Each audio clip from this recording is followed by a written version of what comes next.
Hello, welcome so much. Thank you for joining me, Natalie. How are you? I'm good. How are you? Thank you for having me. I'm really good. I was mentioning to you when we jumped on the call that I love your background.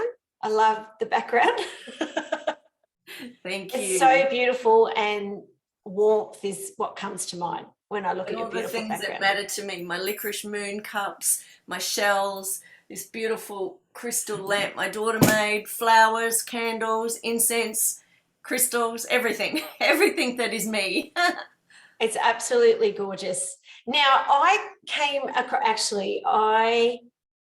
lots of different people along my journey have mentioned your name Oh, to bless. me over the years. And if I had to share, the people that I remember would be Sandy Bell Yep. and Diane Graham are the two names that come to my mind, but other people have shared your name with me. And recently I felt drawn to reaching out to you and inviting you on the podcast show to have a chat. So I'm really, really excited to see why I was meant to talk to you in this way, right? Awesome, which, awesome. which is really cool. And so you are known as the vibrational healer. Yep, that's right. So what is a vibrational healer? I feel for me it encompasses everything. It encompasses when that name came through to me years ago, I was only doing a few modalities and I was fitting them in around caring duties, working and studying duties. And then now I see, a few years down the track that all this expansion and growth and new offerings in my business are all around the same theme. So that's where it kind of evolved from not just being a Reiki healer or being a massage therapist or running retreats, but someone who works with a variety of vibrational tools that I'm constantly learning and upgrading. Because a few years ago compared to now, one, my skills have changed, but they've also enhanced. So it's kind of evolving with me. The vibrational healer is evolving, and I don't even know if there's a separation now between me and that business name actually. When you refer to vibrational tools, which different modalities do you teach and guide the beautiful souls in? Because I know I was talking to you before about how when people ask you, what kind of healer are you? What kind Yeah. of healing do you do? So I think people are going to be really inspired by the variety that you have within your business. And I used to make myself wrong for needing so many things on the go and for being drawn to and curious about a lot of things. And now I realize that when I just relaxed and let my business guide me, let consciousness guide me into what to offer, to train, to teach people in, that it all just flowed much easier. So as a vibrational healer, I work with massage therapies, Lomi Lomi and Balinese intuitive massage. And I've been a trained massage therapist for about 28 years actually. And whilst it's not a big part of my business, it's still a beautiful part in where I get to intuitively work with someone's body to release emotions and blocks that perhaps they're not ready to look at in another way. So massage and touch is a beautiful way to do that. I offer vibrational healing, which is a combination of the Reiki tools and muscle testing tools I've worked with over the years. I've trained in theta healing and body consciousness training, holistic counselling as well. So a lot of that stuff just comes organically along with sound and the beautiful sprays that Diane Graham makes, of course, crystals, doTERRA oils, all those sorts of things. And I'm always really guided by what that body requires in that moment.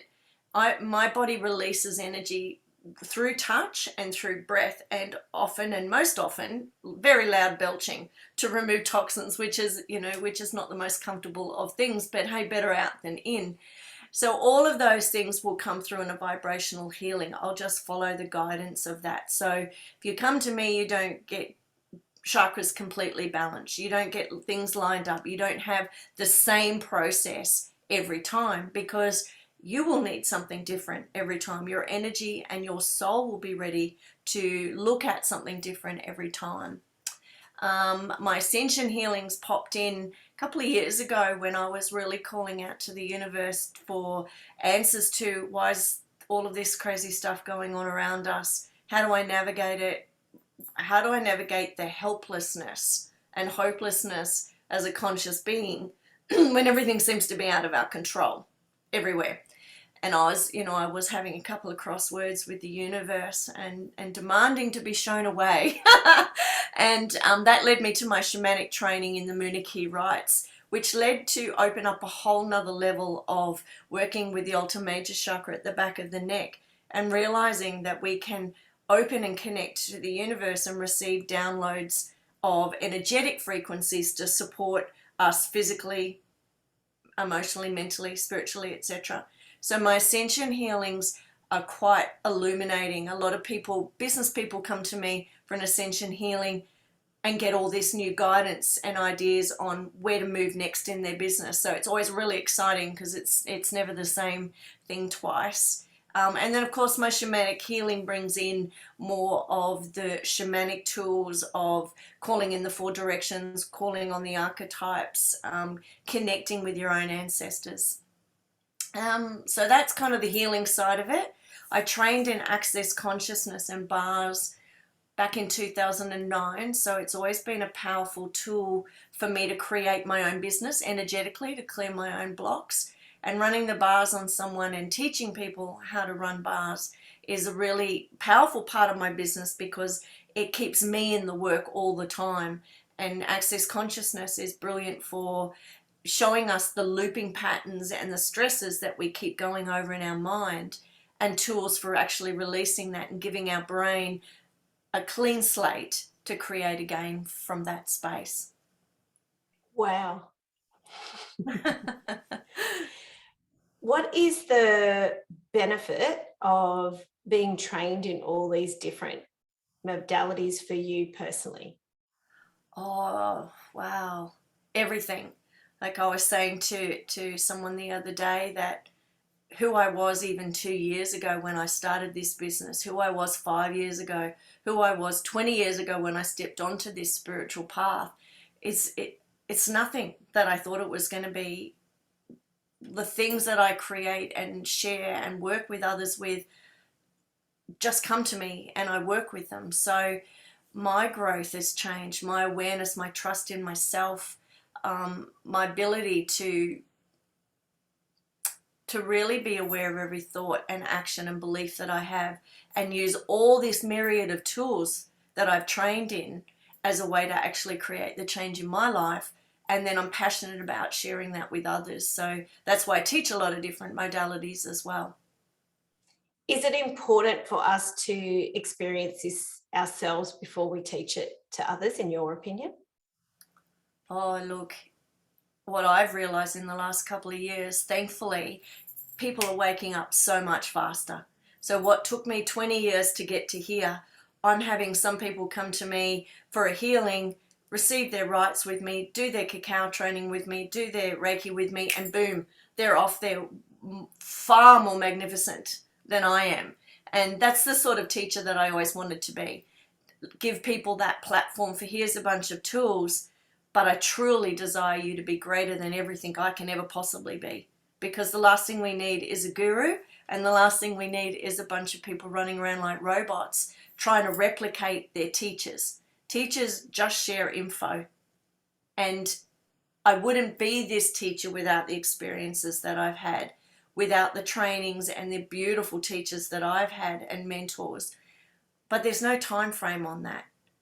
So just because it was 20 years for me to get to this space, or another person 50 years, or someone 6 months, who am I to judge that process? So it's important that we don't compare our journey to another's journey. Oh, always. Even within a training modality, even within a cacao ceremony, I always say that this is not a place for comparison and competition. You will only ever do, teach, and be who you are meant to be at that stage. So however someone else's experience is showing up is right for them as yours is for you. And when we go into competition, then we go into judgment, then we go into points of view, and then we go into usually making ourselves really wrong or not good enough. Those negative beliefs and be magnificent. I love that. And I'm just soaking in your wisdom as you share it with me. I'm just taking it in because it resonates so strongly, and I love being able to have this conversation around how our journeys are unique. And with the unique journeys, what comes to mind for me is sometimes we experience something that we haven't come across before. So as you have grown in your journey, how did you learn to trust in the new experiences that were coming your way? I think the biggest growth for me in that way has been when cacao started calling to me a few years ago. So I do follow the voice in my head. Sometimes I ignore it, but I do follow it. And, 16 years ago, that voice said, sell everything and move to Vanuatu with 2 kids and where you know no one and start a healing centre, which I did. And it was a magnificent experience. But, I'd never even heard of Vanuatu. So I had to go to a library and get an old atlas out and go, oh, I so could live there. And so off we went. So there have been moments where big changes in my life, good and not so good, have come through that voice, through that knowing and following it. And probably a lot of the challenges in my life have come from not following that, for not listening to my intuition. So a couple of years ago when I was asking, Spirit, what next? What else can I create? I was hearing cacao. I was thinking about cacao all the time. And I was like, I so am not here to make cakes. Cakes are awesome. And I did actually follow that voice and went and did a cake decorating and making course just to make sure if that was it, fine, I'll do that. But it wasn't. And when I did my first cacao ceremony, I had no idea what I was going to do. I had not heard of a cacao ceremony. I'd experienced a cup of cacao with one of my friends and thought, oh yeah, nice, let's see. The first moment I opened that space, all of this stuff came through for me that I'd never had before. I was singing and talking in different tongues. I was dancing. I was moving. I could see things in the room. I innately knew what was shifting for someone and where to place my hands and what tool to use to clear that. So that's probably the most powerful thing. I acknowledge that everything I've ever learnt, done, read, trained in contributed to all of that. But in that moment, cacao and that act of ceremony changed all of that. So my journey with cacao and ceremony has been the greatest shift for me in stepping into the place where I don't question what I know or think or feel or see. I don't question the ideas to go and create another program or run a retreat or write a book or do this. I just do it. And in those moments, I have all of those other tools like access consciousness, like Reiki, like meditation, like ritual to actually look at and get the awareness of what's coming up for me that I might sabotage or have a resistance to, and use those tools to clear it. And pretty much everything I use, I teach, which is just how I'm made. That's the dynamics of me. All those people who do those beautiful human designs and all of that kind of astrology and all of that stuff would probably be able to give me a really good answer to that. But now I just trust it. And I trust even when something doesn't appear successful.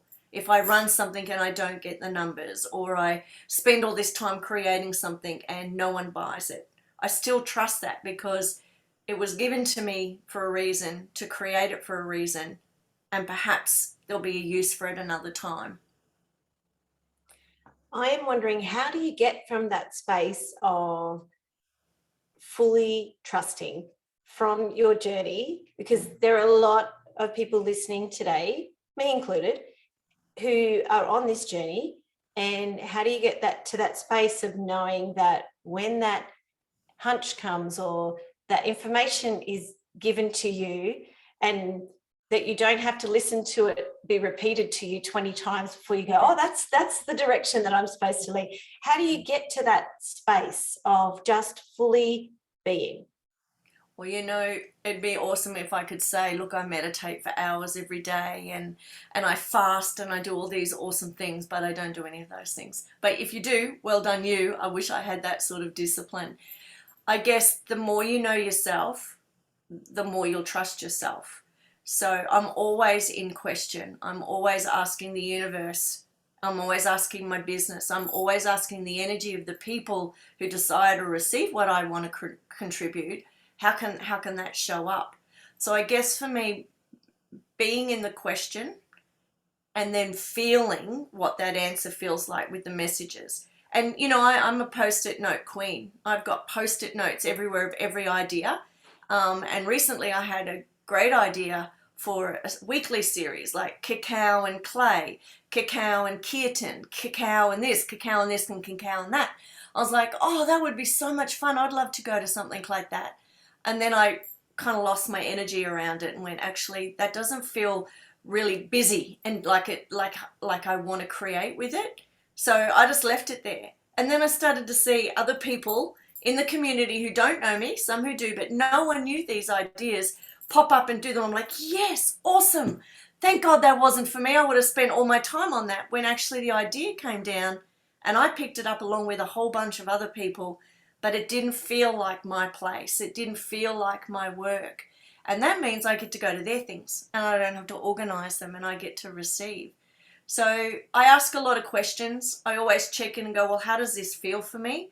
Do I feel light and expansive in creating it? My cacao facilitator training program, I knew I had to do that for about 8 months before I started to teach it. And I was like, how am I even going to teach this? I haven't even got any notes on this. Like, I just do it. And then I couldn't do it and I couldn't do it. And then I did it. And then a year later, it was like in COVID lockdowns, like, oh yeah, you really need to put that online. And I had so much resistance. I knew I needed to. I knew I wanted to. I know I wanted to share this because it is accredited training, which is a really big milestone to have, to know that you can go to training that's accredited, that has all of these structures in place. And it's accredited in 40 countries now, which is awesome. Got people in America training in my online program. But it was well over a year before all of a sudden, when I was sick this year, like I was knocked flat for about 6 weeks with, I have no idea what was wrong with me, but I just couldn't work. And then the voice is like, you need to get up and do that now. And I'm like, oh, I'm so sick. I'm so sick. I just want to stay on the lounge. So it didn't give up. So I got up and I did a bit. And then when I needed to go back to the lounge, I went back to the lounge. And then I launched it in May. So my plan date was to launch it in the beginning of this year.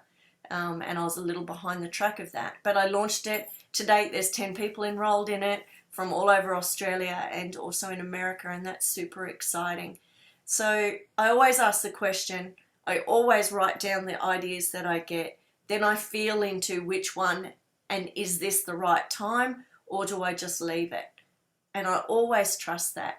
And I'm always self-facilitating. So every time I have a thought or a feeling or a block come up, it's like, oh, okay, what's that?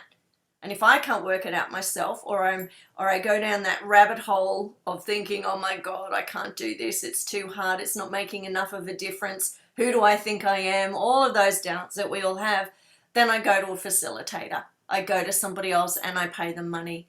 I'm not really a friend who dumps all this stuff. I go and pay someone because that's their job. And then I can have that beautiful relationship of, here's my stuff in a safe, trusted environment. Can you have some tools? Can you support me in finding a solution? Because I'm super solution driven. I don't like to stay in the muck for long. It's pretty uncomfortable in the muck. For somebody listening today, as a healer, how do you know when to go and ask for assistance? Because a lot of people would say, well, you're a healer, can't you just go to the source yourself? So how do you know, what are your signposts for, okay, I'm feeling drawn to go and have whatever experience that you need to kind of unblock or feel more expansive again? Once again, I go back into the feeling. Do I feel like this is what I want to do? And usually if I can't get myself out of something in a day, that's it, I'm out. I'm out in someone else's job, because no matter how great a healer you are or how committed you are, your ego has a massive voice, and it just sits there waiting for one little element of doubt, and then there it goes. It's got a job and it's super exciting. So I don't wait around long. Like I don't have I don't have the time left on this earth to spend a week wallowing in my stuff and trying to navigate out of it, when I can go and spend a couple of hours with one of the most, one of the best communities on the Sunshine Coast is right around me, of incredible healers and tools and ceremonies. And I just always know. So once again, I ask the question, who can contribute, who can support me through this? And I'll either think about them, or they'll just pop up on the socials, and it's like, yep, knew it, and off I go. And that's how people come to me. I get messages and bookings all the time from people saying, like, I was just asking, I was praying, I was meditating, and next minute exactly what I wanted popped up and it was you. It's like, awesome. Yeah. That's how it works, right? Yeah. And that easy. We literally just think about it and it will pop up. It's that powerful. And I wonder, does that happen for everybody, do you believe? Or what are your thoughts on that? Because that is my experience. I can think about things and then they happen, or they're presented to me. My daughters and I share the same thoughts. Wow. And often just last night, I spoke some words and my daughter said, I just had that exact same thought and the same phrasing. Yeah. And so does that happen for everyone? I think everyone has the capacity for that to happen. I think that that's certainly available to every single person, whoever and wherever they are, because that's the universe. That's the energy of the universe, of which we are one with the universe. We are one with that. So we all have the capacity to create with our soul, with our energy, with the universe within. I think there's quite possibly still,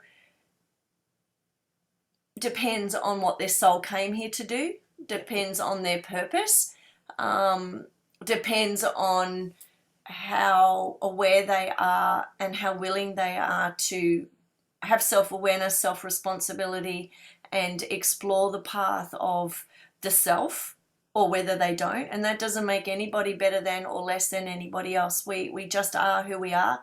And this lifetime, this is my role. Last lifetime it may not have been, next lifetime it may not have been. And I feel like everything I'm doing and have been doing for the last 20 odd years is to ensure that I leave here a more enlightened, ascended soul, a better person, so that next lifetime I don't start with the shit and get better. I just start where I am here and get even better.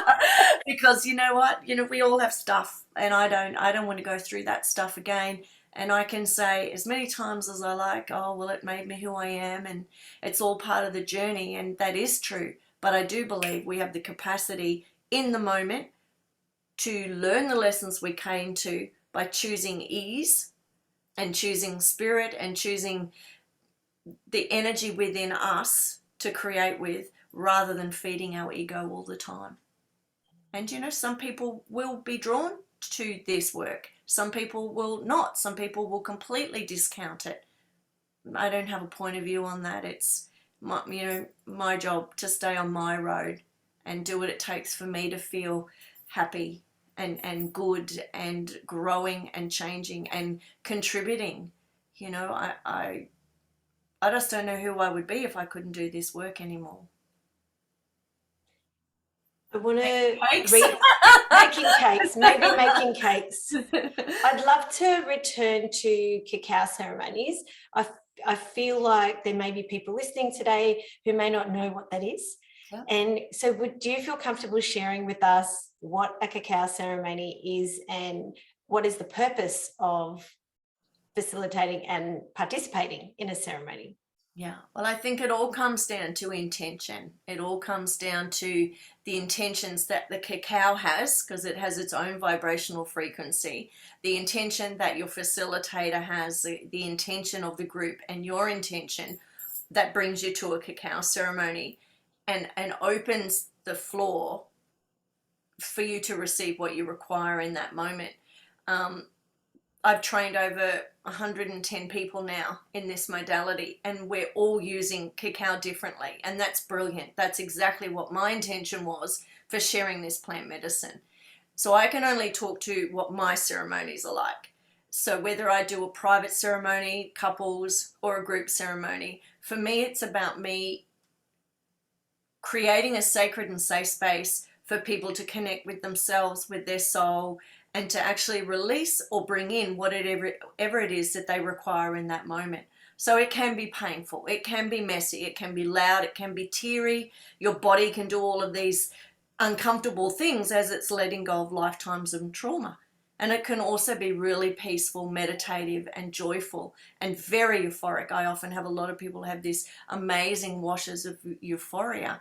But it's also important to know that the journey is yours. So I'm not facilitating the journey. I'm not creating the journey for you. I'm not doing anything except supporting you with my breath, my tools, my chanting to release whatever comes up for you. So in my cacao ceremonies, my intention is to support people on their spiritual path, which will mean and involve using tools to get rid of the trauma, because we're full of trauma. And the more we can get rid of it through breath work, through connecting with cacao and those beautiful ancestors of this sacred, enlightening plant medicine, really, because that is its purpose, and giving them a place where they can lie down, be touched, to support it in releasing that trauma. Sometimes people can walk out of a 2-hour ceremony and tell me that 20 years of trauma has just gone, or they just got this incredible insight or vision, or someone who they loved who's passed over came and sat with them and they healed a part of their real journey together in that space. It's just transformational. It's healing. It's just the most powerful thing is to sit in ceremony, because you sit in ceremony with yourself. And more often than not, I'm now witnessing the connection of people in the circle, that someone on one side of the circle will begin to release something energetically, and then someone on the other side does as well. So I'm starting to see that collectively in that ceremony, people have got their own journeys, they're contributing to each other, and I know that's contributing to world consciousness, to everyone beyond that ceremony space as well. So is it fair to say there's an amplified energy that exists when we come together collectively for the same reason? Yeah, for sure. And it doesn't, in that space, it doesn't really matter what mental intention each person has placed for whatever it is they want to bring in, let go of, etc. It's about that mass consciousness of opening your heart, which cacao does. It opens your heart, drops you into your soul. And if we're in our heart and soul, then it's only ever going to create greatness for everybody else. And we know that we're all energetically connected. So what comes up for me and heals for you for me is evident in you, and vice versa. Will everybody have an experience of healing that comes to the ceremony? Yeah. However that shows up. And that's why I always open that space by letting them know what might happen and that nothing may happen. And we're not here to chase the ego response of she cried louder than me, he shook more than me, that person said they saw all these things and I didn't see anything. It's about trusting your soul will only ever surrender in a healing or a ceremony what it's ready to look at and let go of. And that's perfectly fine. But dynamically and energetically, nothing stays the same no matter what you do. So even if you lay there and fell asleep, what's going on while you're asleep? And how cool are you to manifest yourself to sleep through the whole thing? I know. I think that's gold. So a lot of people in my events, they'll say, but I missed the whole thing. Yeah. And I'll be like, no, you didn't. Yeah. Sometimes the subconscious works even better when you're not trying to figure it out or think about it or feel it. Yeah. Sometimes it's getting our awake self to get out of the way so that the work can happen and, and we can receive what we're there to receive. Yeah. It's so beautiful. Sure. And so you also host retreats. Would you like to share a little bit about the kind of retreats that you are hosting at the moment? And I know that you do this with Karen. I did do correct with Karen. You did one with Karen? Yeah. The future retreats are just all my work now, which is really exciting for me to change my focus a little bit. Once again, asking Spirit, how do you want me to go? What's required in this space? And so from there, I have two styles of retreats. One is the Shamanic Retreat, where we will be working with shamanic ceremonies of different cultures, not just the Peruvian. Yes. Rituals and processes that people can take home. I'm all about, here's the tools, go home and use them, rather than just give you a bunch of information or be the facilitator for days and days and days. So being able to create little rituals and experience through the ritual their own shamanic growth, their own shamanic connections, and awakening that, they can then take that home and work with the things that work for them and the things that don't.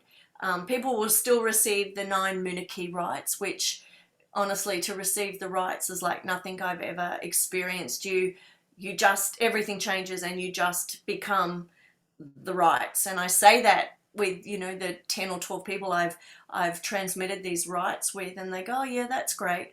And then they receive the first 2 and they go, oh my God, oh my God, it's insane how I feel. And that's the experience I had. The Moonachie Rights was a really pivotal point for me to get a lot of different downloads and a lot more clarity and a lot more trust as well. So being able to go away for 4 days and be completely nestled off grid, especially the next one in October, there's no internet. I haven't told anyone that. So no internet, no phone service. Don't tell them. I think that's incredible. Work. They will be in the work. There won't be social media posting. They won't be checking in. We will be in the work. We have a private waterfall. We have a private fire pit. There's no one around. So there's this beautiful opportunity for us to work with nature, to do our rituals and our rites on the land and draw in the ancestors of this beautiful sacred land in Peru.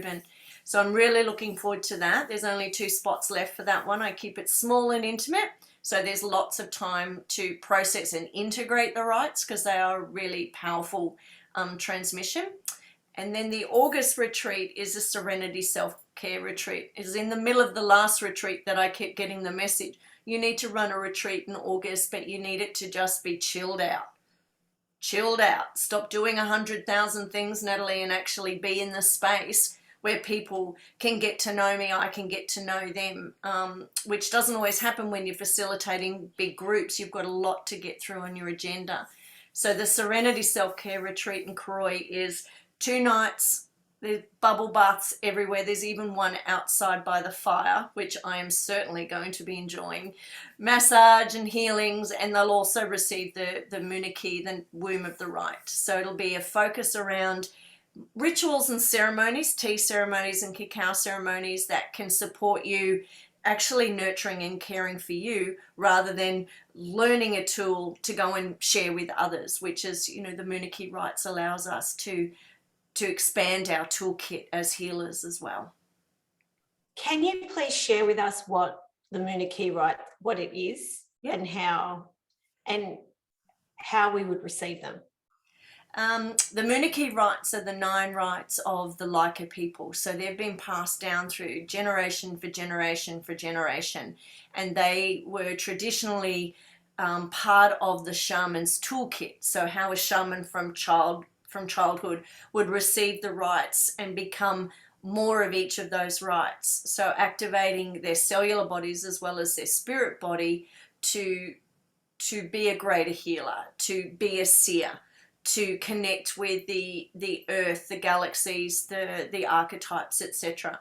So when you receive the rights, it's a physical transmission from the person who's giving them to you into your body, into your chakras, and activating those chakras to the rights and to the messages around those rights.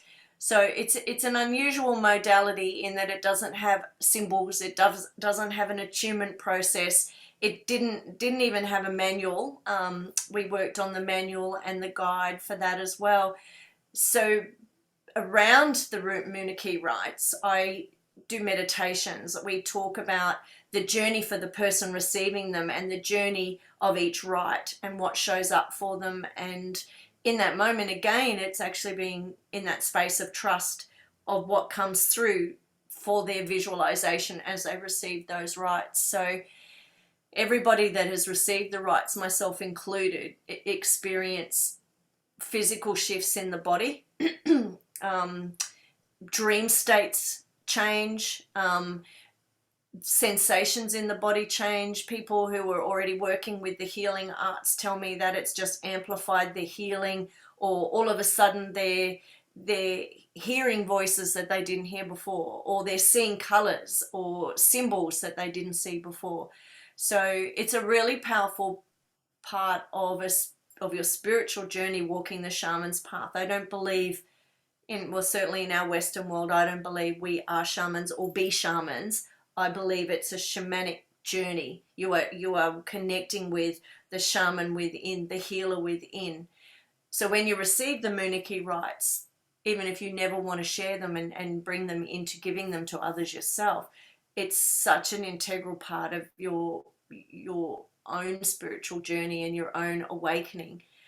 Very much how I felt when I was attuned with Reiki 20 odd years ago. Like, these two attunements, so to speak, have been pivotal points for me to wake up and connect with the other side.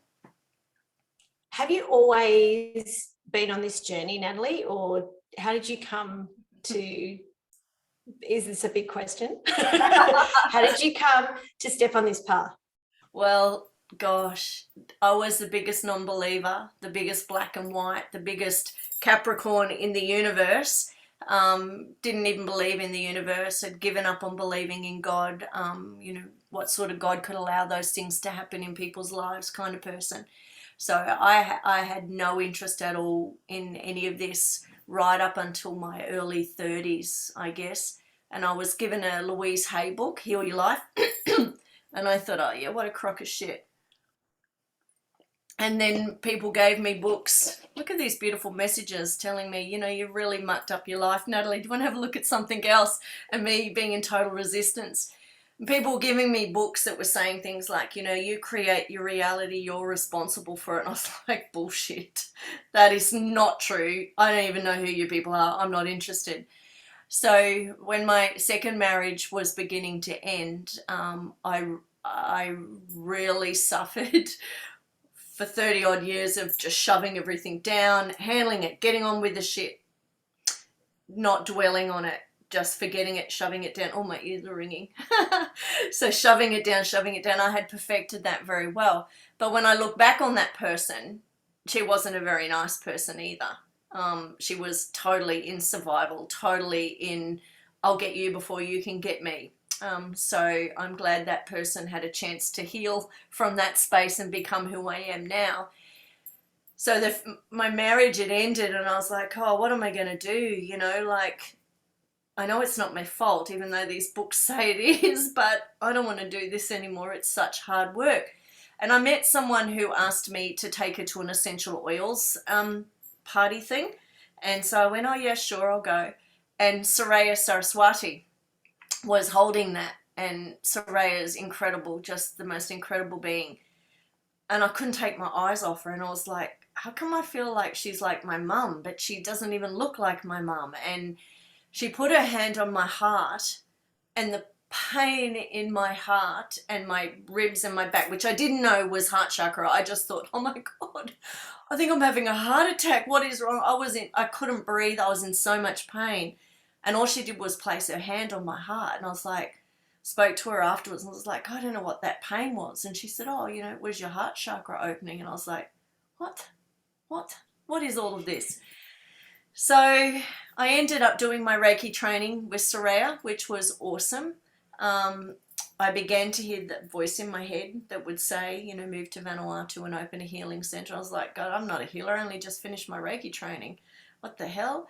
And I started reading books, all sorts of books. And I was reading Iyanla Vanzant's books. And she had an horrific childhood. Such a painful childhood. And I was reading this going, she can get through this and be kind and loving. And like, I wasn't thinking of the success she's had or the money she's made through her success or the global awareness of her. I was thinking, how did she do that?